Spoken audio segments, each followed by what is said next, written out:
Have you ever thought that one little shot protects us from so much? Without vaccinations, half of the world's population would have already died from diseases and other sicknesses. Vaccines keep us and the people that we love around us protected and saves us from dying. Today I will persuade you that vaccinations protect and save lives. I'm credible to speak to you on behalf of this topic because I've done in-depth research in regard to vaccines. I will include 4 main points that talk about the positives of vaccines, which include how vaccines are safe, how they protect the population, how they save you time and money, and how diseases are still around but they are controlled because of vaccines. Some people believe that vaccines are not safe and they are very harmful to your body, but that is not the case. Vaccines are safe. Before vaccines are ever used, they are tested for years in labs, and then they are later put into a clinical trial that the vaccines are tested on people who volunteer, and that usually takes to about 20 to 100 people, and then once the vaccines start working, it goes up to about 1,000 people. Once the vaccine is approved, it is still tested. Once the vaccine is approved and recommended by the FDA and CDC, it is then later given to the federal agencies for continuous monitoring. A vaccine, like any medicine, can have a serious reaction, but the risk of a vaccine causing serious harm or death is extremely small, and people that always use essential oils instead of vaccinations do not understand that. The Centers for Disease Control and Prevention state that some mild problems have been reported within 2 weeks of getting Vaccines include headaches that are about in 1 in every 3 people, stuffy nose, sore throat, joint pain in about 1 in every 6 people, abdominal pain, cough, nausea, 1 in 7 people, and a fever in about 1 in 100 people. Vaccines are not only saving one person at a time, they are also saving other people around us as well. The second point I will make is that vaccines can not only help one person at a time, but a whole community's population. Vaccines protect the population. For example, if one child is not vaccinated and gets the measles, he or she is not only at risk, but other people who are not vaccinated can also contract the disease.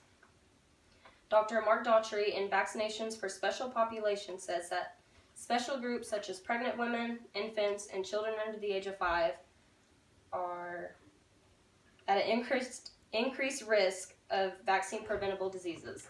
And that's because they have lower immune systems, and when they catch sicknesses or diseases, it is harder for them to fight off and can sometimes be fatal. Dr. Manish on March 10, 2017 states that most vaccine-preventable diseases are spread from person to person. If one person in a community gets an infectious disease, he or she can spread it to others who are not immune. So that means that when people are not vaccinated, they can spread it to other people, their diseases, who are not vaccinated as well.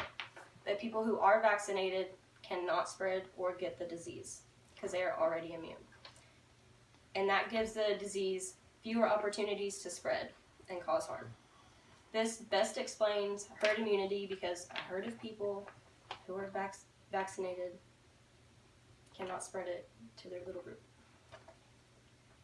The third point I will cover is that by not getting vaccinated, you are losing money. Vaccines help and save time when sickness strikes. Vaccines cost less time and money. Infectious diseases cost time off work to care for a sick child, potentially disabled, long-term care, and medical costs.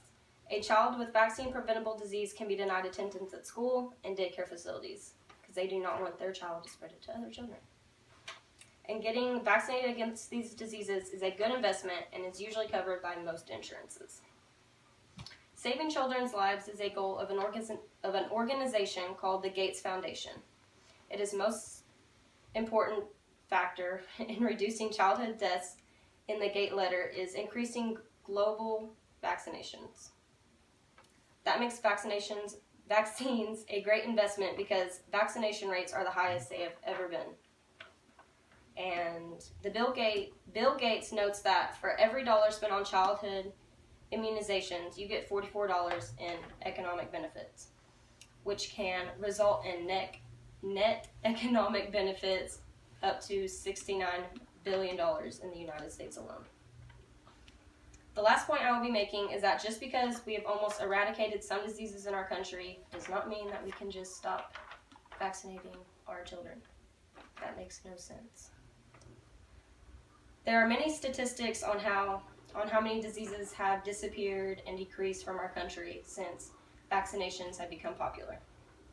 The Centers for Disease Control and Prevention website states that disease like whooping cough, polio, rubella, influenza, and the measles used to strike the United States population every year, and thousands would die as a result from those diseases because we did not have vaccines back then.